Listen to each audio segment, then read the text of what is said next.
locally owned Bill Alexander Ford has the vehicles you want. F-Series, Bronco, Expedition, Edge, Explorer, Escape, and Ranger. And try our mobile service for light maintenance. We will come to you. For a difference you can count on, visit us in person or go to BillAlexanderFord.com. Over 25 years of off-road racing dominance. Proprietary patented race technology. Proudly made in the USA. Unparalleled customer service and support.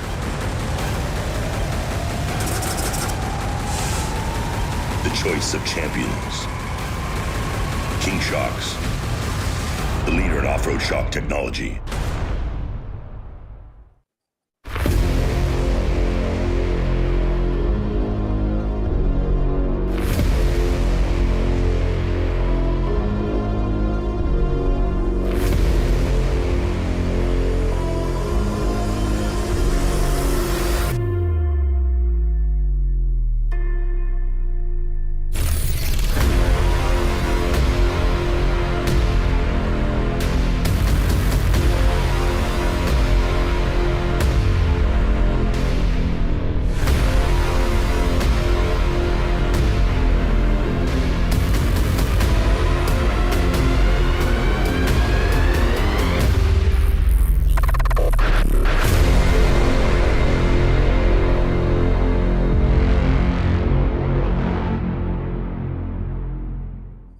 If off-road adrenaline is what you crave, we've got exactly what you need.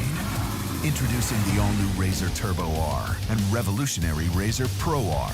Reimagined from the ground up with the power to push you further, the confidence of next-level strength, and exceptional control for conquering the wildest terrain. The next generation of RZR is here, and it's built for those who live wide open.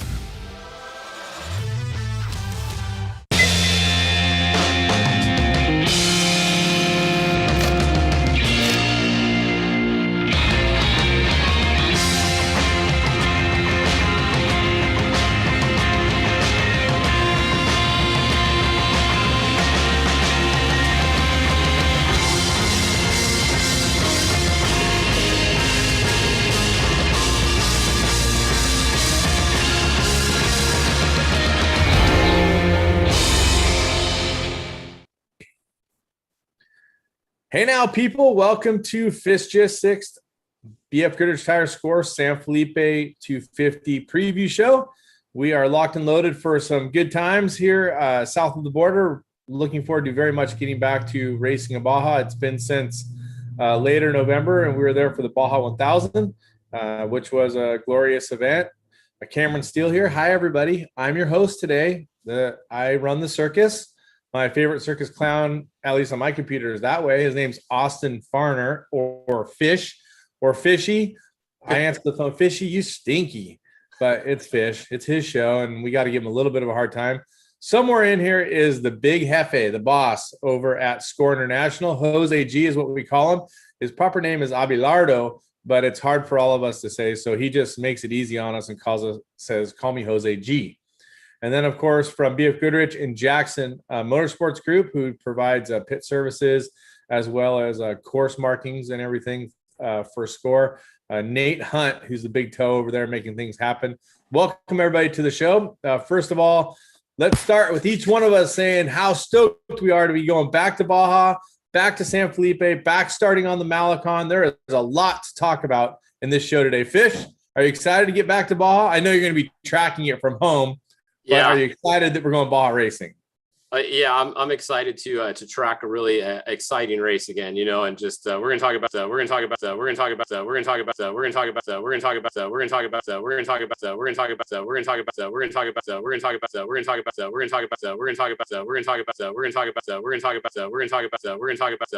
you? How are you doing that? Someone mute Fish. Jose G, can you hear me? Yeah, we'll talk about that for sure. Yeah, let's mute Fish. Jose G, how stoked are you to be back racing the 35th annual SCORE San Felipe 250? All of us at SCORE we're super stoked to be back starting the season, especially San Felipe, which is one of our favorites. It's like the growing one and super popular. Yeah, super happy that we're back at the Malecon. Almost opened up normally, which that's like super good news for everyone. But yeah, I mean, we couldn't be happier. We couldn't be happier with the race course. We couldn't be happier with the entry list. Just all in general, we're super stoked. Well, that's what we're going to talk about. We're going to talk about the race course and the entry list. Nate, it's got to be exciting for you. I know you were down doing the course marking and layout organization. Are you excited about what we have for a race course? Well, yeah, I love San Felipe. I love this time of year down in San Felipe, I should say.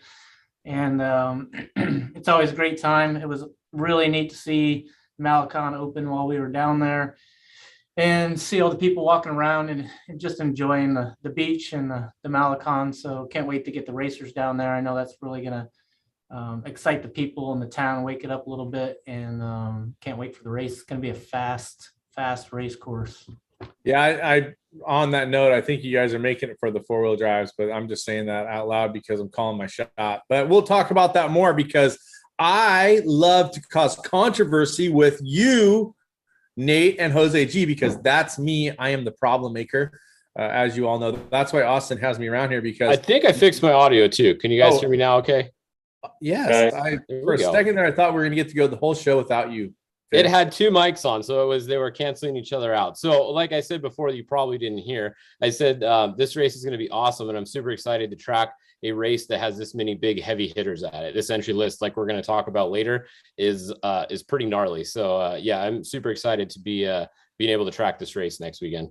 Gnarly with a capital G for sure. I counted at least 14 people that I thought really had a shot at winning this race in the trophy truck class. So that's amazing.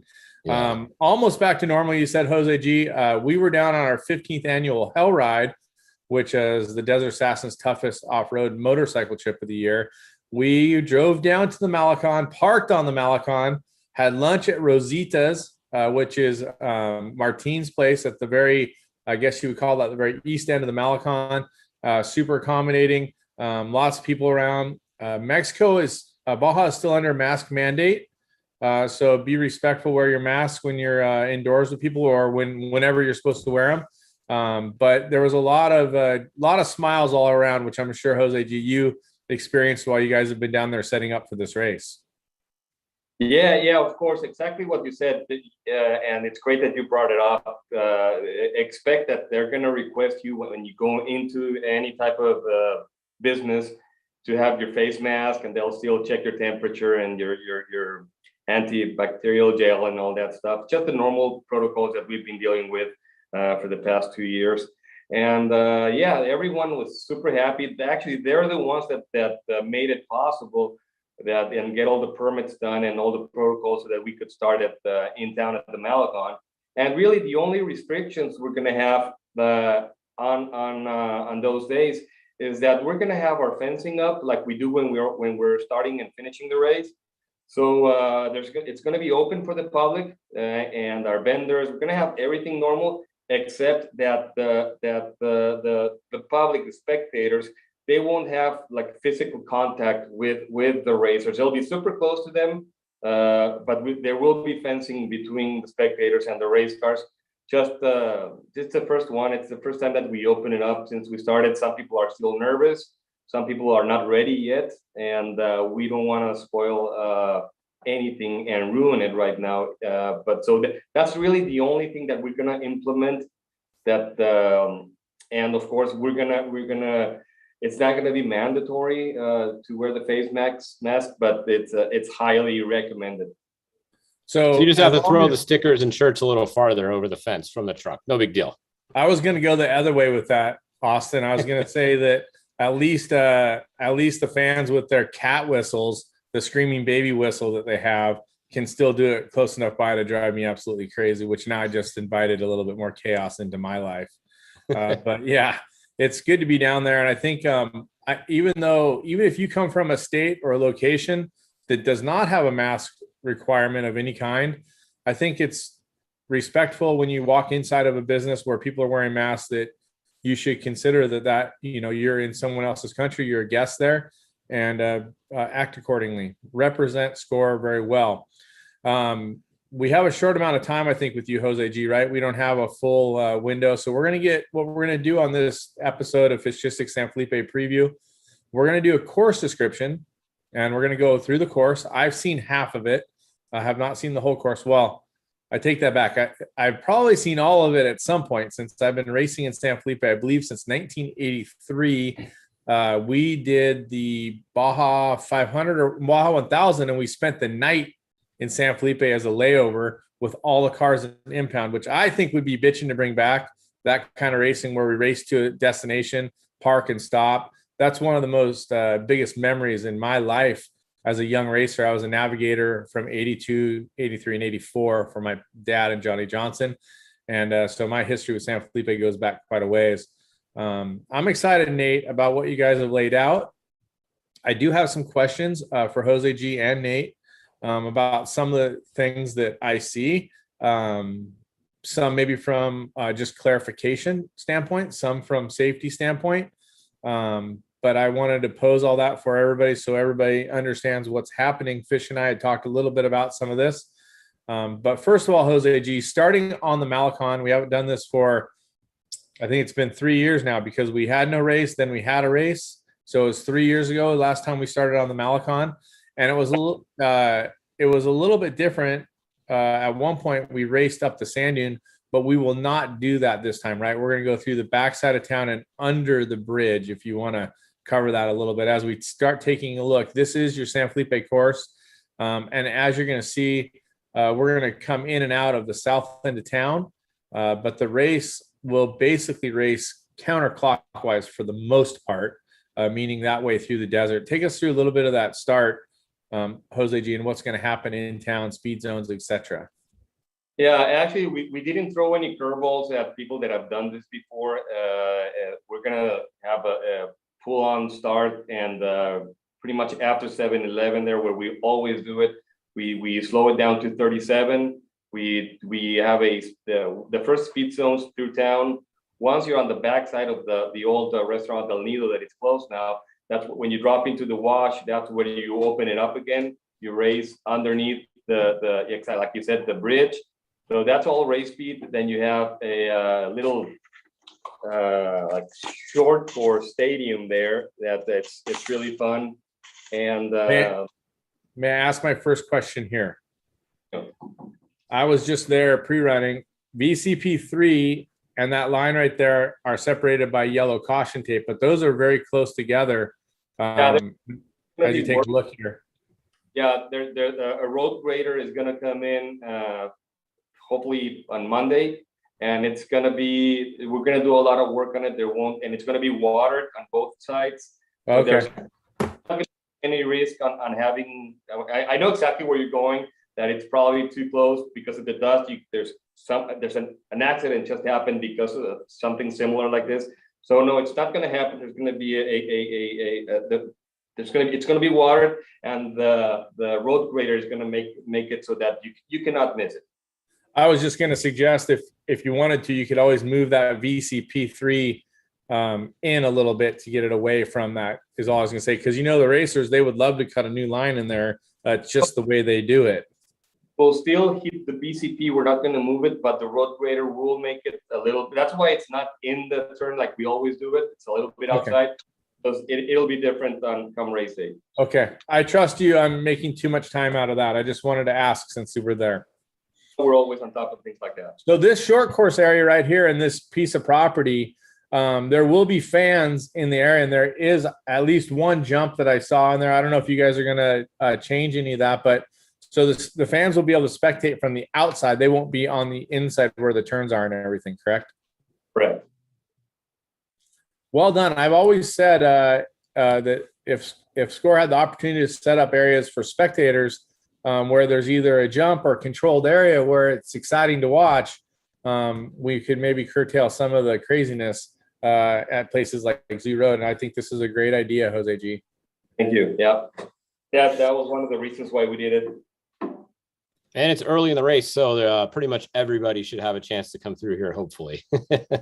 Yeah, it's gonna be won and lost right there, right, Cam? Yeah, it could. I mean, there's definitely so many things that can happen so easily. We lost the race right there 3 years ago, leading on time and failed less than 2 miles from the finish line. So speaking of the great fans, they tried to push us to the finish line. Didn't quite work out. That's going to take us on to some of these big roads that we're familiar with, local town roads. Speed zone. Speed zone is going to carry on for a little bit at the, where does the speed zone end, Jose G? Well, you can see exactly right before those houses, and this speed zone, we just added it yesterday as a request to the locals there. You know how our pre-runner racers are, they don't respect much when they see a house.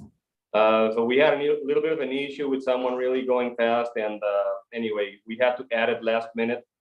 We don't like doing that, but we were kind of forced to do it. And anyway, Nate and Rolo and everyone worked late to get it done, so we can get accurate files. And actually, it's physically marked right now where the speed zone starts and ends, and it's on outbound and inbound, so they're pretty much the same. Do you think it's the rookies, or do you think it's the long-time racers that think they need to race for pre-running? Just out of curiosity, I think it's both, but I wish that everybody could pull their head out of their ass a little bit and just make sure they calm it down around town. It's really both, and worst, the ones that are not even racing that go out there and destroy the course and make problems for everyone, and they're not even racing. But I mean, we can't do a lot on that. Just send videos and pictures to Fish, and hopefully that we can their lives miserable.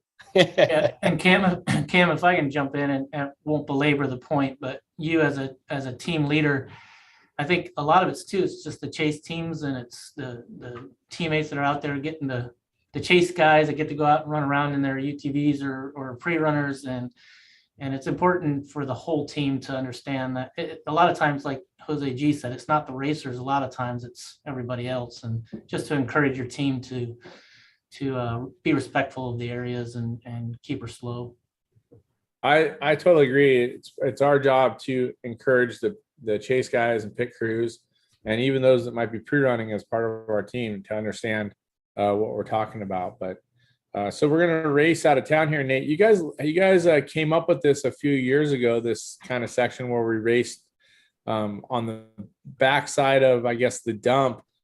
It's kind of an interesting place. There's been some good racing going on in there, and I know that at least one of our winners over the last couple of years was stopped out in there. But this is can be a little bit of a tricky zone before you get out to what's known as the pole line, the whooped out pole. Yeah, I think it's fun. Obviously, I'm not a racer. I don't know what it's like on race day. I have to imagine there's probably a lot of spectators out there in those areas, so you have to be careful through there. But I know when we're out there mapping, it's pretty neat to run along those graded roads and have some fun and kind of get settled into your truck before you get out into the whoops. For sure. I mean, there's some big bushes in there and some trees. You got to be kind of careful zigzagging through there. And that's going to bring us to one of the very traditional parts of the race course. Now, remember, everybody, this is opinion based. I race a trophy truck, so I might have a little bit different opinion than the class 11 or the bike rider. So heed with caution. We are not giving you a pre-run. We're just giving you a preview of what we think and what we see. But some of the biggest whoops we've seen in off-road racing are traditionally in this area. Jose G, I know on the north side of the road that goes out to Morelia or Zoo Road, there's been some grading done. Is that still the case? Or does a lot of this still look like big whoops before you get to the pavement crossing, and then it's a little bit different on the other side? No, actually, we didn't do any grading this year on the course on San Felipe. We're doing a lot on right now. A lot of work for the Baja 500.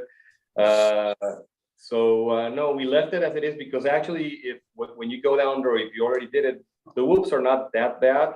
And when you cross Sioux Road, we're actually going straight towards the mini summit, and we haven't raced like that. We haven't gone like that far out, so the course is not so destroyed, and I'm sure it will be. But it's better. It's in way better condition than it was like 3 years ago. Right. There was some grading done immediately after the speed zone here that you see, but there was a lot of big rocks and still big holes. And what Jose G is talking about, for those of you that are traditionalists, there's traditionally we turn right off of the pole line road or the road towards the mini summit. Those of you that don't know where that is, it's a pass that's full of rocks. We haven't raced since 1994, but I don't think is passable by car, but we continue straight. And once you get past that right turn, Jose G, you're saying that that's pretty more fun Sandy 2 track than what is traditionally that big whooped out section. Yeah, that's exactly what we're saying. Who knows how it's going to be come race day, but that's how we left it. It was fun. And once you make that turn, where you turn right before the mini summit, it's not the traditional way we've been turning. It's a little bit further close to the mountains. That's all new. We've never raced on that section. So that's the first one that I can tell you, you've never been there, maybe never. It's very, I don't know, because on bikes, then you guys look for trails that are not whooped out and things like that. But I've never ridden my bike over there either. You can see in the way of fish, you have it blown up there. You can see where we made the right a couple years ago, just at the bottom of the screen there. Is that correct? That was the 2 track that we turned onto. This year, we're going to go a little further, drop down into the wash and make the right. In the past, there's been a military encampment back in there. I don't know if it's still there, but just heads up watch out for traffic in that area. Yeah, well, we didn't see any military in that area when we were mapping and marking the course, but that whole section is all new. It's going to be super fun. Of course, it'll be pretty much straight when you guys are done with it, but still, it's a new area that, you know how we're always looking to add a few sections that no one's ever raced on. So that would be the first one, and then it takes you back to the course that we've been doing close to the mountains. This year, we're not racing close to the highway. It's a bit different. And we also changed it up a little bit. If you keep going north a little bit, it's different. There's one section also that it's brand new. And I really want to point this out. A little bit north of what you see a lot of VCPs there, VCP 21, 22, all those VCPs. It's because there's a brand new road north of it, and they've invested. The people in that area were nice enough to let us race there, but they're investing thousands of dollars building that road. It's really the nicest road you've ever seen in San Felipe. They're pouring down material and everything. So their gate, there's a metal gate. We have that as an access, but that's going to be locked. We added all those BCPs because it's totally forbidden for us to race or chase on that road right now. Now, Jose, real quick, in case somebody new is just tuning in, this is their first race. What the VCPs? How far are you allowed around a VCP? What is the distance before you get a penalty? 120 feet. And I'm really glad you brought it up because it's 120 feet. That's it. 121, you're penalized, no matter what the reason, circumstance, or whatever. Everyone does their job to hit it. So if a deer runs in front of you or something happens, you missed it, you missed it. You're penalized. So if you go to the center of the VCP, any direction around it, 120 feet. That is correct. Okay. So Jose G, this wash, we've raced out of here before. This is where the construction pits are, right? Where the quarries are. Is that same wash area? That would be a little bit up north. Oh, okay, gotcha. So we're gonna come back out. Stay off the graded road, donkeys. That's what those VCPs are there for. We're gonna come out and we're gonna get into some of the San Felipe fun, the blender, so to speak. Correct. Yeah, and then Cameron, before you move on, G, on that graded road, our chase team's supposed to stay off of that as well? Yeah, actually, the gate's going to be locked for race, and they're really serious today. Today was the last security meeting that we had. Well, I wasn't there, but Rolo and Arturo were there today, and they really, really asked us to talk about this. And actually, we're going to go and put signs there before the race, so that people are aware that they cannot use it. Yeah, I mean, you can put up signs and you can tell them all on the live webcast, but they're still sometimes they don't want to listen. So hopefully everybody listens. It's really cool to be able to race new sections, and I like when you do that VCP ping pong, and we get to see everybody's creativity of how they do that. Makes it very interesting. So we're at race mile 45. As we come back along, we're paralleling along Highway 5 here. Now, Jose G, one thing I wanted to ask, are the traditional accesses open to get to the race course in that area? Is pitting allowed? There's open gates in a couple particular areas. Yeah, that will be the only one and it's the only one that has the white metal gates. That's the only one that's going to be closed. All the other ones are going to be open. So everything's open for pitting and chasing except that road. And if we continue on, you keep following the race course. It's all things that we've done before. And one thing we added a little bit was that we're going a little bit west now. That we're getting closer to San Mateas than we were before, because we can't get close enough because of those windmills. But all of that is super fun. And when you drop down into Diablo Lake, you see from BCP, when you start heading down, what is it? 32 at the top. This is from the highway. This is near the Valle de Sol Road, not on it. This is a race. It looks like a VCP 32, probably somewhere in the race mile 60 vicinity. This is where you drop 70. down behind the Black Mountain there. This is where the Ox Memorial is. Unfortunately, we'll be racing right by that. That's at race mile 70, and it looks like VCP 33 is where we're at right now. Jose G, we're get underneath the poles again. West we can go, and then we drop down into Diablo Lake, and that's where we did the first motorcycle shortcut. We cut 18 miles. We were going to add them later on the race course, but we cut 18 miles so that the motorcycles don't have to be pinned out on the dry lake bed. If something happens, it's worse. They don't have a roll cage, so and they can get ahead of the vehicles if they start catching them, because the rest is fast also. So that was the first thing different that we did ever. I don't think we've ever split it up, motorcycles and cars before. So is that what we see here at VCP 37? That's the red is the car course, correct? And then the blue is the motorcycle course. We've been seeing blue because it's overlapping the four-wheeled vehicle course.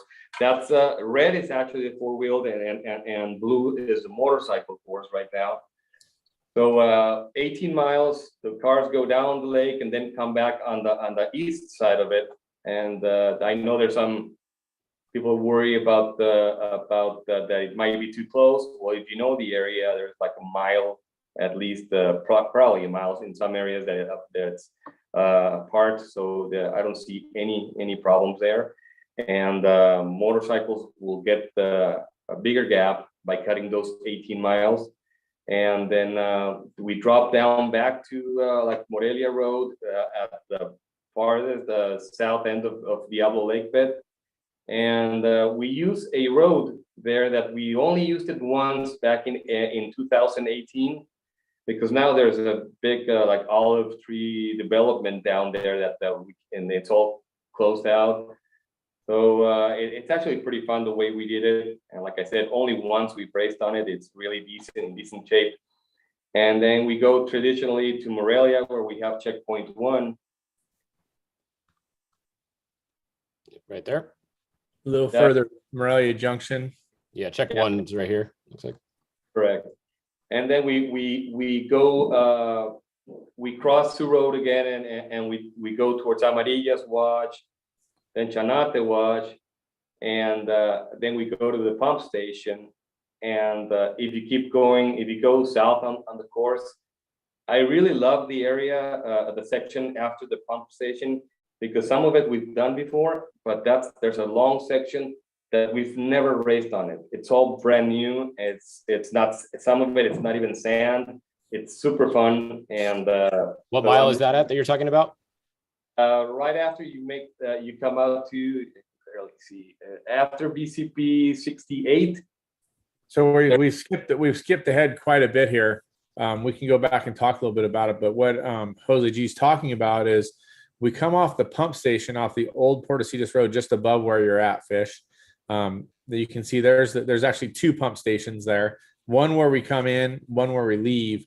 And we're going to leave and go out. And there's a new section here. It's not overland, but there are some really crazy looking old mining roads up on the hill.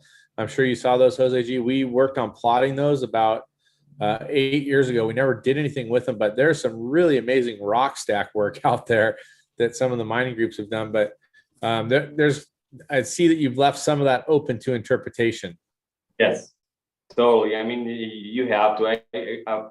I'm against all those BCPs, but we have to, in order to keep the desert as pretty much as decent as possible, and make everyone stay honest on the course as much as possible. Even though I know it's going to be a straight line from PCP to BCP as always, but still, we always love to give you guys new sections so that you can go and pre-run more, and it's fun and it's not the same and the same.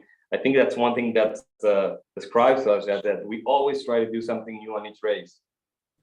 Well, I think the definition of fun is right there with those new sections, and it causes us to think about not only the lines we'll use there, but how we plan the race, tire usage, fueling, all kinds of stuff. So my hat's off to SCORE, because SCORE has been really putting in the deliver new courses and not afraid to try something. And honestly, I think that you're probably somewhere in that 95 percentile success rate with the courses and what you've drawn up, and safety, all kinds of great stuff. I mean, this course is going to be a lot of fun. It's going to be some work for people, but at the same time, it's very engaging, and it's different for those of us that have been racing down here for 40 plus years or whatever, almost 40 years.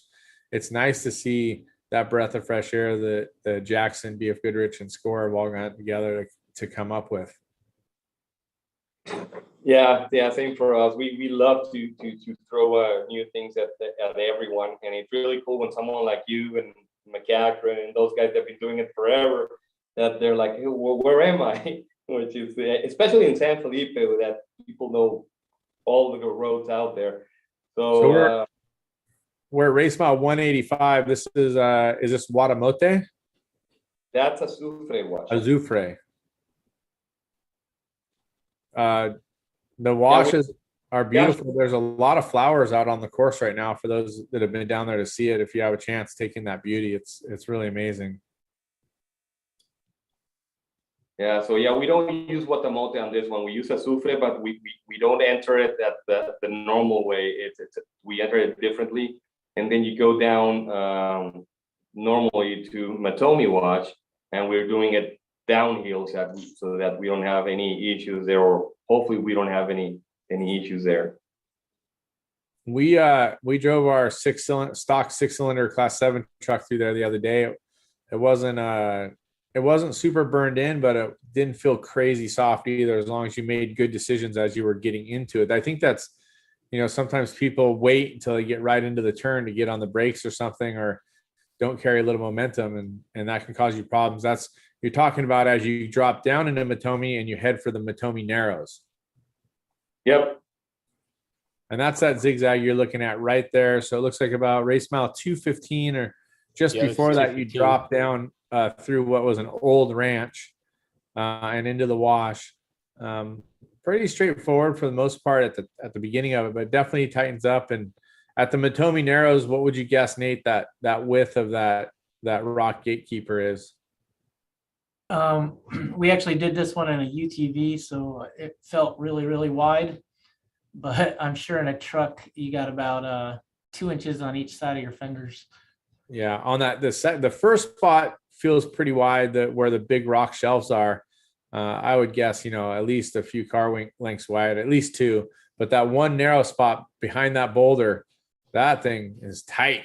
Definitely make sure you have a good plan as you get into that. Yeah, it's super tight. The second pile of rocks you're saying, when you make that little like right-hander, it's pretty tight. So then you keep going down on Matomi, And when we exit Matomi, that's when we split up the race course.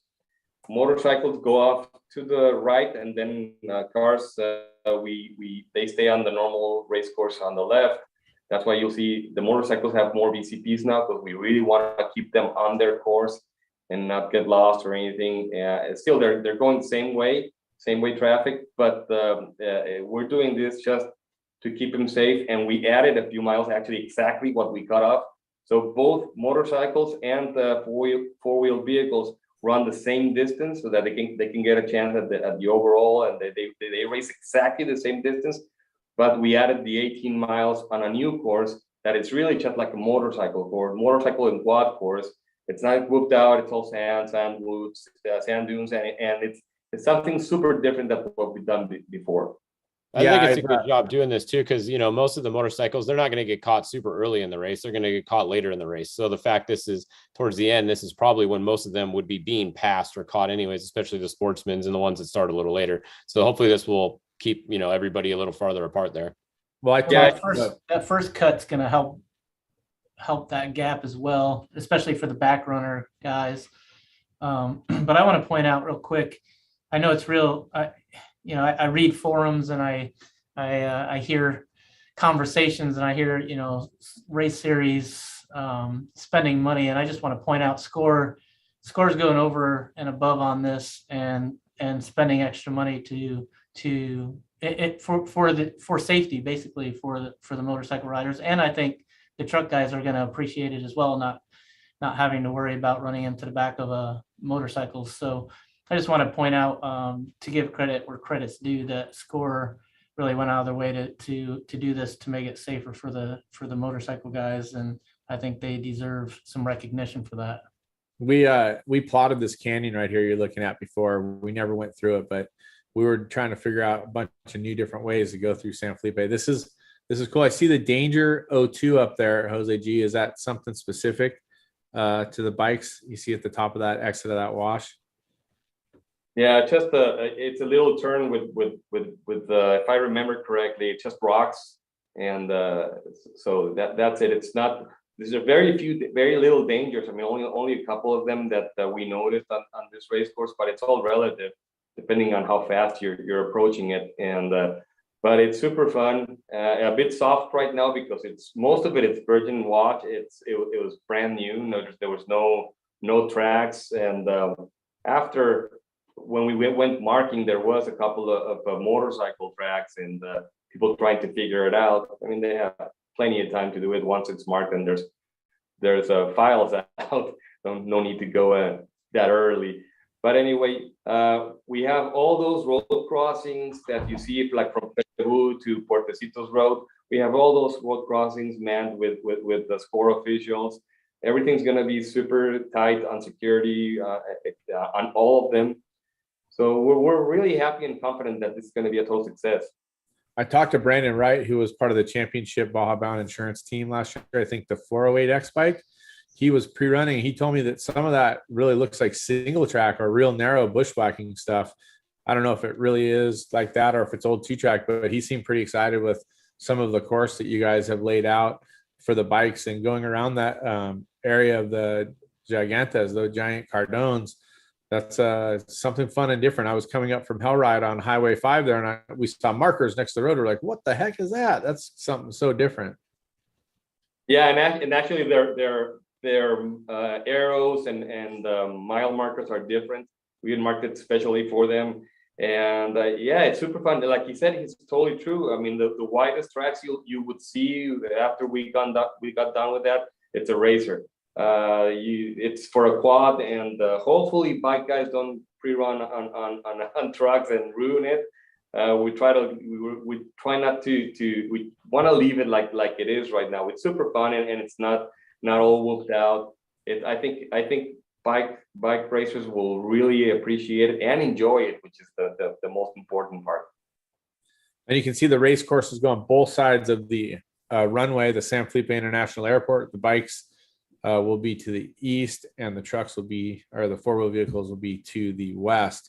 Now, this is where the vehicles all come back together. Is that correct? The courses merge back together, Jose G? Yeah, that's correct. That's on a flat, fast road where it's that close to where we've been doing qualifying. And yeah, that's what we have a lot of people there. We make sure that coming in, the motorcycles coming into the where they merge, it's totally safe. It's marked. If you were there, you probably saw it. There's caution tape. There's markers everywhere. Plus, our staff are going to be there. And the last miles, except close to the mountains there, that's a little bit whooped out. The rest are all just graded roads going into the finish line. So it shouldn't be a problem, and super wide. It shouldn't be a problem if vehicles catch motorcycles there. Now, my question that I had was the bikes are going to be coming in. The lead bike should be coming in while the cars are still starting. Am I correct on that? Or how are we going to? We're giving them 3.5 hours. The gap will be so pretty much like a Baja 500, so that we don't catch them. But yeah, we're working on the idea just in case that the first bike goes into the shared course when we still have vehicles starting. It's pretty tight. It's pretty close. We might be okay, but we'll be totally prepared if something like that happens. We're going to stop the first couple of bikes, and we won't let them go until it's totally safe, and we'll compensate the time that they lost their stuff. So it's not going to be any issue. We're just always thinking about safety first. And but really being realistic, if we take this race course is super fast, and I think everyone can agree on that.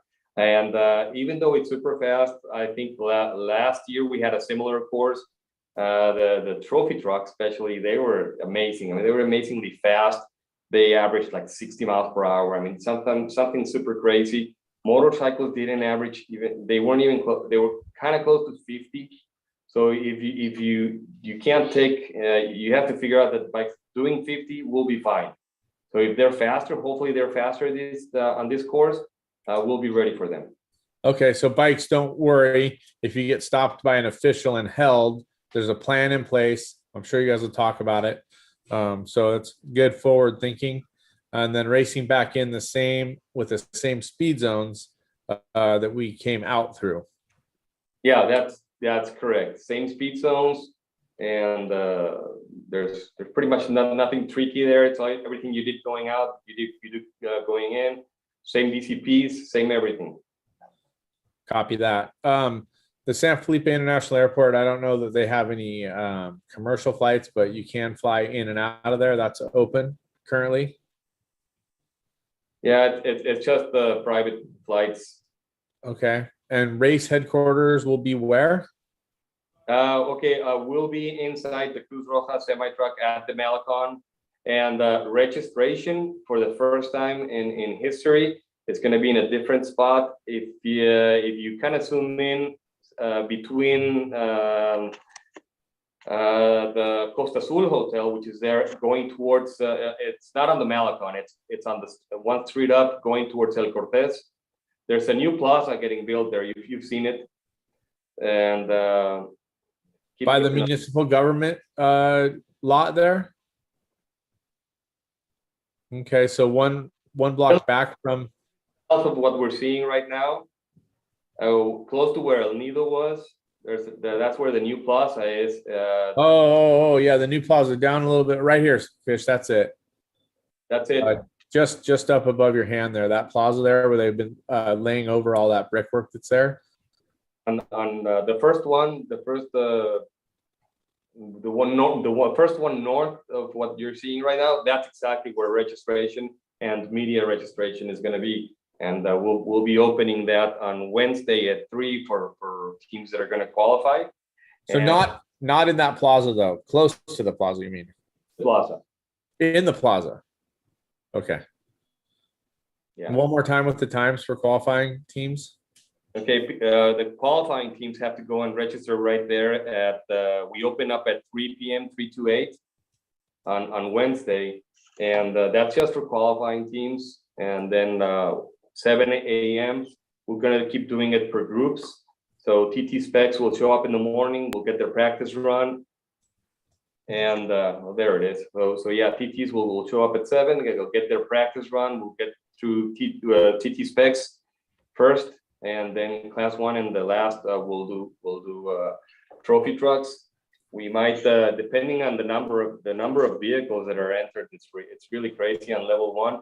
We might, so that you're not there all day, we might split up like TT specs and TTs, so that you're not there waiting for 2 hours to get it. So we might even be splitting up that, so that you're not there all day. Can you tell us approximately where qualifying will be? Not in the sand pit, I heard. Are you kidding me? Cameron's always trying to get a little edge there. I was just trying to ask if it's near town, south of town, north of town. Whatever. It'll be near town, but if we someone knows, they're gonna try to figure it out no matter what, and then it's all like we're gonna have problems like we had last time when we did it out at the same place. So no, qualifying course is about 5 miles long, and it'll be different. Hopefully no silt and no issues like we had last year. It'll be designed for a 4-wheel vehicle, of course, Cameron. Copy. Everything's designed for 4. So helpful and friendly to me. Where is BFG have special services at this race, Nate, that you would like to go over? Yeah. So we'll be parked on the at contingency, and we'll be there to pick up supplies that teams drop off who are registered with us for pitting, and then we will be headed out to race mile 137.5 where it crosses Zoo Road, and we'll be set up there and ready to pit anybody that's registered with us. So happy to do it. I think Jose has to take off in a minute here. He's got to get to his meeting. All right. So just dismiss Jose. He's good. Thank you, Jose G, for your commitment to off-road racing. Oh, sorry. You want to be rude, so yeah, I have to go. But thank all of you guys. You have Senor Nate here, which is we have better information from him than you'll get from me. And just wish you, Cameron, all the luck in the world. I'll see you next week, and I'll be there on Wednesday.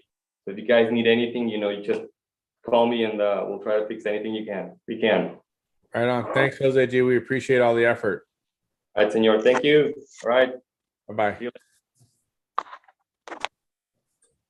So we'll continue on. I did have a question for Jose G we didn't get to, but I guess we can talk about it later.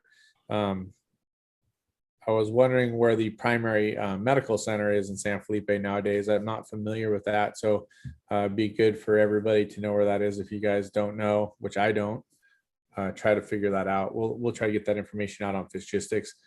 Right now, we're going to talk about this massive list of entries. If there was ever any doubt that SCORE is a place to be racing right now, the entry list has answered that question. The who's who of trophy trucks is in the house. Spec trucks, class 1s, UTVs, it's massive. And we have a list of the trophy turkeys. And like I said earlier, and you guys, I don't know if you did your own count, but I counted at least 15 teams that could win this race, that have the experience, the pit crews, the infrastructure, the funding. I mean, there's probably more than that, but just as a quick look, Nate, it's a pretty amazing list of racers, especially here in the trophy trucks. Yeah, I'm super excited. Great turnout from the trophy trucks, and the class 1 race is going to be really good, I think. And of course, the spec class is huge as well this year. So really looking forward to seeing what happens, because like I said, it's going to be a full-on sprint race, in my opinion. Though there's whoops, sure, not as bad as I've seen in the past, but there's going to be some. But I really think this is going to not be a race of attrition as much as a speed race, in my opinion. Yeah, I mean, just scrolling down here, this list is insane. And there's people that always race in Baja who are very fast in the states that are coming down. Just for example, I see the 70 Kevin Thompson here, Harley Lettner. They don't normally race in Baja. They're doing Baja this year. So there's another one you got to add to the list right away. I know Graf is coming down. I think Potts is racing. You got a lot of people who are showing up for this race. You can't even pick who could win this race, really. Yeah, For sure. And I mean, think Kyle Jurgensen's on a roll right now with, he won Best in the Desert Championship last year, won King of the Hammers race, just won the Mid 400. So Jurgensen on a roll right now too. Yeah, Jurgensen and the Brenthal guys have definitely been the class of the field so far. It's going to be interesting to mix in all the teams together, which, like we said, we hadn't seen that much lately. Good to have Andy McMillan back. Luke's there, Bryce is there, Danny is there. Of course, I'm teamed up with Ryan Arciero. Harley and Concrete and Kevin together are great. Rob Mack, obviously. I was going to ask you, Fish, how is the order of cars laid out? Is that qualifying order? Is that how you entered? This is post-draw qualifying order. So obviously they have your qualifying order is going to set the real start, but this is the qualifying order. So you're second. Andy is first qualifier, you're second qualifier, and so on. Gotcha. So if it would have been just a draw start, we would have had a pretty good draw. We would have been second off the line. So, yeah. But unfortunately, I heard Steve Olgus can't make it. So. Oh, bummer. I see Sam Baldy on there. Of course, the Ampudia family. So many. Brock Dickerson. First trophy truck race. And he's definitely one of our quick youngsters in the sport. Yeah, I think he's using a Tisco truck for this one, and because his Alumacraft is not done yet. Waiting on parts, if you can imagine. I can imagine. Good to see Mike Walser back also. And look at who's driving with Mike Walser right here, Jack's Redline. So Jax is back. He sold all of his own stuff, and then they are racing with Mike Walser. I think he's doing the whole SCORE season with them. So that's going to be a pretty quick truck right there. Yeah, Mike Walser, obviously, great to have him back out there. Just a super nice guy. I got to spend a little bit of time talking to him. Steve Strobel coming in from Kansas. Good to see him. He's not a full-time SCORE racer, generally speaking, but certainly great to have him back. You mentioned Rob Mack in the mix. I also was cool to see both of the Gomez brothers, JP and Raul Gomez, just coming off the win at King of the Hammers in the Ultra 4 car. So they've been really proving their ability and skill. And it's nice to see the number 2 out there, Chad Broughton, who is the fiance of Pete Soren's daughter, Paige. And it's great to have them out racing in memory of Pete Soren. There is one person that is not on this list that we've already had people asking where he is, because everybody always asks where he is. There is no Robbie Gordon on this list. And I believe the last I heard from Robbie, he said he wasn't racing until the speed UTVs get delivered. So, or go to production. So I'm not sure when we're going to see Robbie again exactly, if he sticks to that. So that's one big name that I don't see who's here. Everybody else is pretty much here, I think. Yeah, off the top of my head, I don't not see anybody. Cool to see Gus Sr. Teamed up with, I saw on one of the lists, Ricky Johnson, Bud Pecoy in the Legends class. That's Bobby Pecoy's brother. So that's something different. He hasn't been there before. And the returning champion, Rolf Helen, with Ricky Johnson. Good guy in the sport, Mark Winkleman. Lots of good names there. Class 1, as 10 you of said, them. Lots of names in there. Yeah, there's 10. That's the most class 1s I think I've seen in a while. I don't think there was that many even at the 1,000 last year. So that's good to see the class 1s. Damon Jeffries coming back out. That is great. I talked to Damon Jeffries a little bit last year, and it's great to see him back racing. He's one of the, legends and heroes of our sport. The Wilson family is back in with 2 entries. It's just changed a little bit. They're not under Rick and Randy anymore. They're under Kyle Quinn and Brad Wilson. Shelby Reed and the all-wheel drive being back. Very cool. The Spec trucks. Wow. Talk about a list of drivers, huh?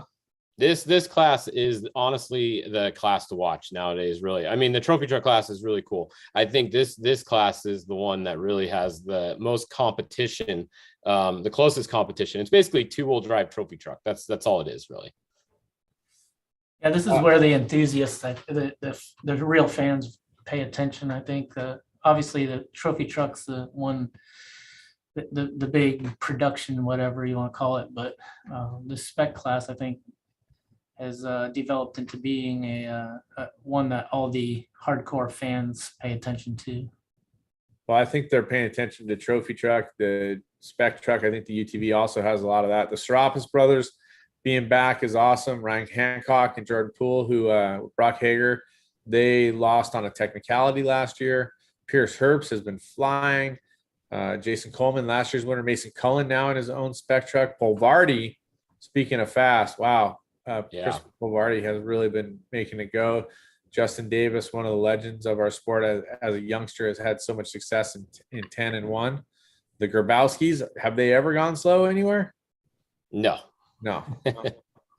Charles Dorrance, those guys coming in, lots of success recently. Jason McNeil back in the class, I see, with his class championship number 200 there. Ray Griffith. Just skipping through a few that I see as you're moving through fast. I can't see everybody, but I do notice that Jordan Brenthal is in there as well. Dan Fresh, who's had a lot of success at King of the Hammers and in the spec class, is back to race. So that's exciting too. Yeah, and then the next spec class, kind of the buggy spec class, is class 10. They have 19 class 10s. That's not a small number either. So a lot of class 10s showing up. Yeah, the Duran family I see in there. I also see the Yee family. Stan Potter is in there, who's had a ton of success over the years. As long as they don't let Travis drive the car, they'll probably be okay. Ouch! I can't believe that in there. Roberto Romo, longtime 1600 racer, carries tons of momentum and speed. He's in the class. Chase Warren, who had some great success last year.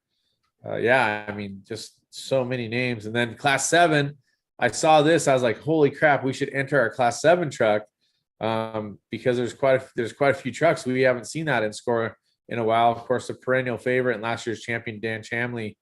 But there's a number of cars there. I was really stoked to see 5 class 7s.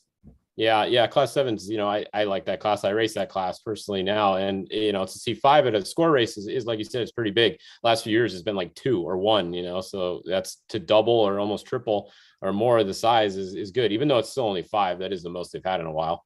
I do notice that there's the Honda's not in there. So I wonder if they're still going to enter, if they're not racing at the SCORE series this year. I noticed that too. There isn't Proctor and Chamley usually the two going at each other in this class. Yeah, it's usually Proctor way out front. And then if he breaks, Chamley comes along and wins. But yeah, I think Proctor's doing the 500 and the 1,000. I think they are. I think they did King of the Hammers instead of this one. Copy. And then the UTV list, 25 drivers. Lambert in the right away, Sian Pudia, Creel coming from the moto classes, Mark Burnett, PJ Jones. Wow, just so many. Brandon Schuler. It's hard to pick any one. Wes Miller, who's had massive success in the sport. It's great to see all these names. Austin Whelan has been very successful. And just lots and lots of names. Kind of a small entry list on the SCORE lights. The class 12 cars, one of my favorites over the years. 1-2-1600 has 7 cars. It's just there's so many different places to race and SCORE when it comes to the classes. It's really cool to be able to see everybody pick their own type deal. One class 8 truck, one heavy metal truck. The Pro UTV Open has quite a few entries. Wayne Matlock is there. Assuming that's in his new Polaris. Yeah, the Pro R. Yeah, the Pro R. Mike Caffro's there. Kristen Matlock's also there. So we'll see how that shakes down for that new car. Should be exciting. And that's something new there. Usually Kristen and Wayne are in different classes. Now they're racing in the same class. So usually they're not racing against each other technically, besides for the overall. Now they're racing against each other. So I don't know. That might change something there. Yeah, Craig Scanlon's in there as well. So that you can see the shift in some of those classes. That's if we bring our UTV, which we've been talking about, we would race in that Pro Open class because we race on the 35-inch BFGoodrich tire. So we've been talking a little bit about that. We're actually going to have more of a conversation today. Class 5, unlimited Baja Bugs. Class 516, where I got my start back when they were swing axle back in the 80s. Holy crap. Baja Challenge 7F with the frame. Justin Park returns. Brandon Walsh. Yeah, so a good list of classes. Oh, look at this. The class 11's bringing the Six heat of with them. 6. There, I was at my hotel. I'm not sure how far after we finished, but I remember being in La Paz, staying on the side of the highway, and the first class 11 went by. I was like, holy crap, class 11 coming in for the finish.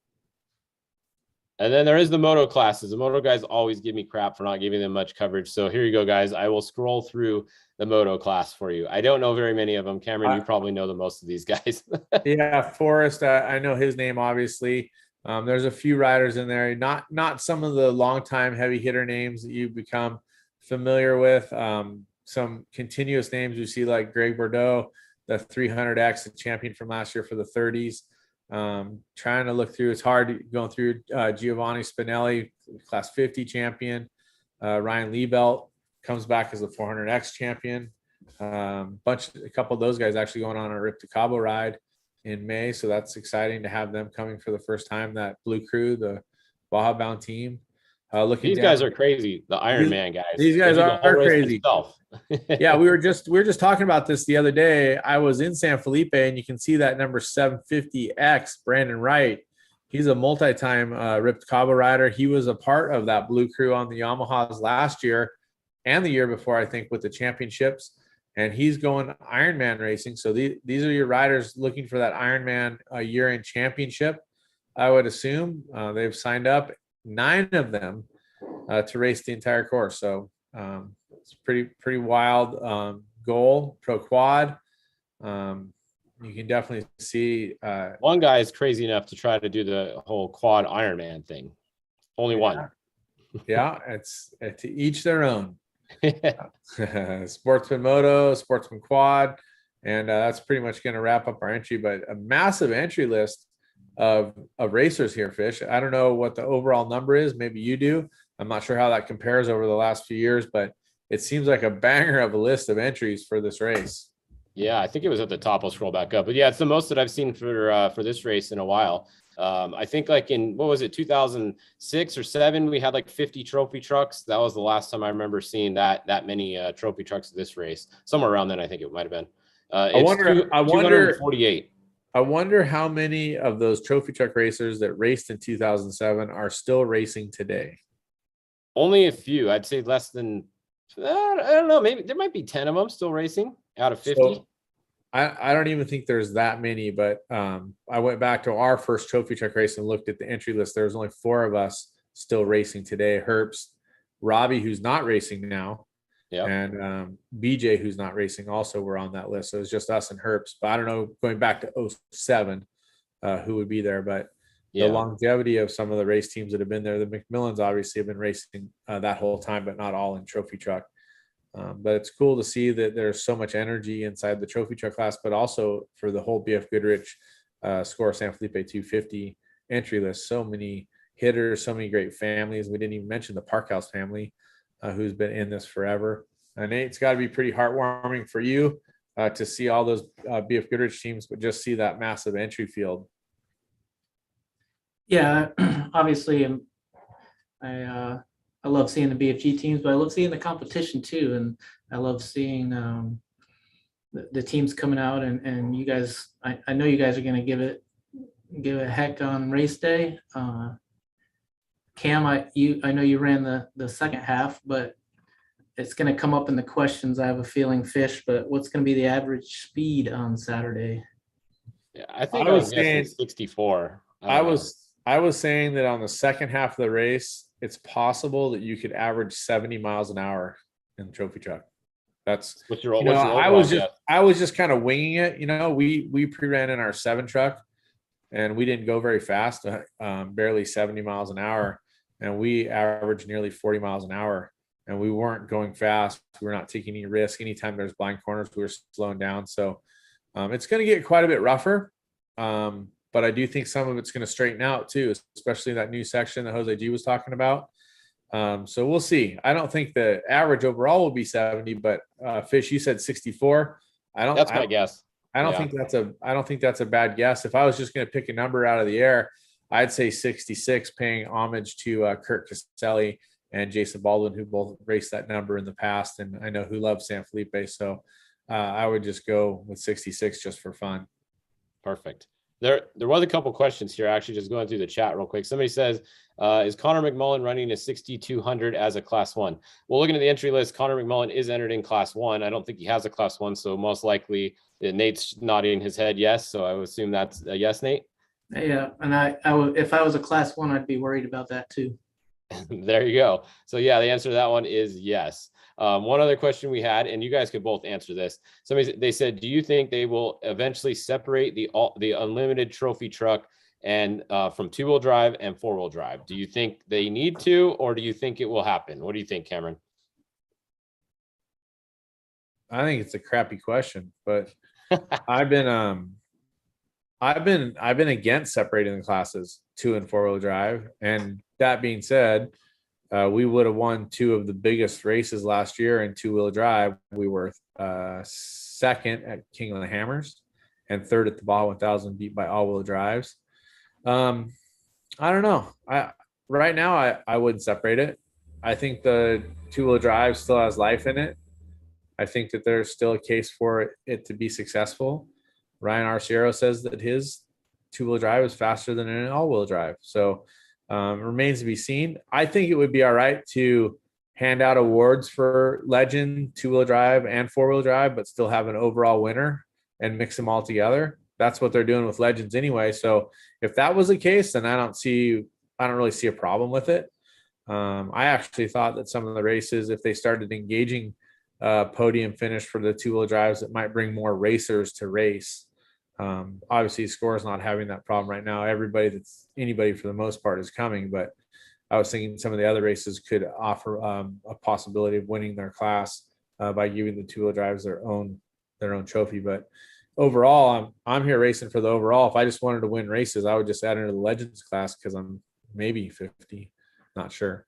I don't only act like I'm 38, but it's a hard question to ask. What do you think, Nate? Should they split them? Should they be talking about it? I saw you nodding your head when he asked if you think they are going to split them.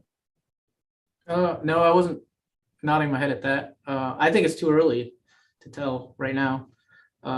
If, and I think it's a big if, 4-wheel drive start taking over and winning every race, then maybe it's a topic of conversation, but I think it's too early to tell you. I don't think we've seen that domination yet. And I know Fish's opinion on it because we've argued over text messages a few times, but yeah, I don't know. I think it's too early yet. Yeah, I think you've seen some of the people that might not want to race against them. They go and they race the spec class, and maybe there's people in the spec class that have raced trophy trucks before, and they either sold their trophy truck to go race that class, or they came back and they're now racing that class instead of trophy truck. So I think you do have an option to race something else if you don't want to compete against the all-wheel drives. But who wants to see a 5-car class? Yeah. Right now you got what, 5 or 6 all-wheel drives? I mean, how many really are there racing in this race? There's more than there probably is more than that. I'm not sure, but I think the combination of the all-wheel drive with the best funded teams makes it more of a conversation. Having the teams with the biggest bank account, sponsorship, or personally makes it harder for those without that to compete. I think San Felipe usually levels the playing field more because you don't need as big of a team. But you can look at our team. I'll say it right now. We would have got beat by Luke at the 1,000 more than likely. But if we didn't have a bad transponder from SCORE and we could race to the speed limiter all day long and 200 miles, we would have been more competitive. You guys take it for whatever you want. I still think that we're fast enough to win the race, or I wouldn't be there. If I just counted, there's nine of them this race, all-wheel drives racing. So I think Ryan RZR and myself have a great chance at winning this race. I think we have a great plan. People will question splitting the driving, but that's our business why we're doing it. We won't share it with you guys. But I think it's a brilliant plan. And I think if you were to talk about strategists and teams that come with good strategies, our team would be at the higher end of that level. we'll see. I mean, how could you count out Kevin Thompson and Harley Letner against anybody if they have a clean day, right? I mean, the guys are badass, and I think the all-wheel drives are fast. I think they're incredible, but I still don't think that they're the dominant machine, and I don't think they're without fault either. Yeah, I think I'm of course a two-wheel drive guy right now. So well, and I think there's enough of them now. I mean, I just counted. There's 9 of them. All 9 of them aren't going to break. So I'll just tell you that right now. Some of them are going to have a perfect run. So I like it. I say just run it. You know, if you don't want to race it, go race Spec in a two-wheel drive with your trophy truck. That's what they are nowadays. They're all trophy trucks that have a Spec motor in them. That's, you know, there's nothing Spec about a Spec truck besides the motor and the transmission. Copy. So you're saying the guys that aren't competitive should leave trophy truck and go drop down to Spec? If they want to. Yeah, I mean, I don't know. You can race in trophy truck if you want to. That's fine. But if you don't think you're going to win, we'll go in 60. Maybe you can go in 6,100, you know? Maybe one of us on the show right now will have a Spec truck later in the year, and we'll see how it goes at some of the races. Maybe why are you telling everybody what I'm going to do later this year? Maybe you'll see how fast those trophy truck Spec guys are. No, I have tons of respect for them. I'm not saying that we would go there and win, but our pre-runner is going to be a legal Spec truck now. We've gotten rid of our race motors and gone to Spec motors just because we got tired of having to try to build those race motors with parts you can't get. Yeah. So anyway, I think that's it. What else did we cover? Did we get it all? Did we talk enough crap? I got one question for Fish. Is there any update on the gas situation?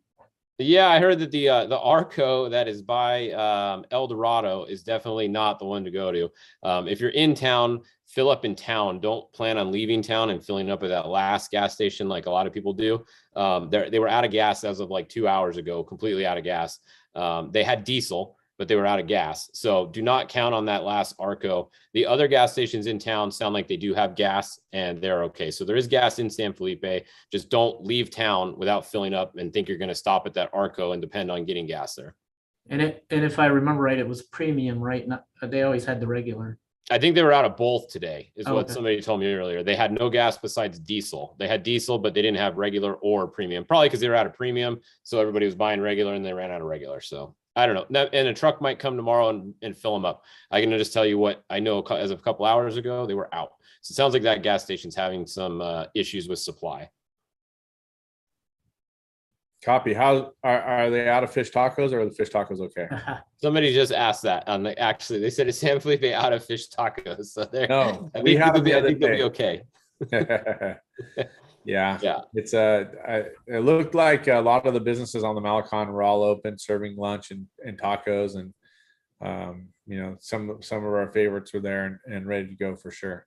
So somebody else said El Nido is closed. Where is the steakhouse to go to now? Cameron, were you just there? Nate, is there a good steakhouse for people to go to? Yeah, in the States. Come down to San Felipe and eat fish tacos. Yeah, I don't know that there's a replacement steakhouse.